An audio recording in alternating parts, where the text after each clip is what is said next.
প্রিয় দর্শক, আপনারা দেখছেন সন্দীপ টেলিভিশনের নিরাপদ যাতায়াত বুলেটিন।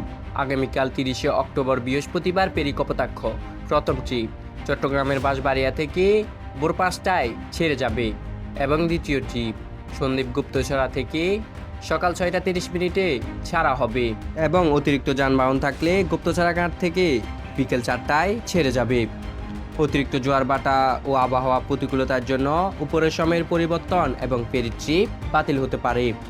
এছাড়া আগামীকাল জাহাজ এম এ মালঞ্চ সকাল 8টায় গুপ্তছড়া ঘাট থেকে ছাড়া হবে এবং সকাল 10টা 30 মিনিটে কুমিরা ঘাট থেকে ছাড়া হবে।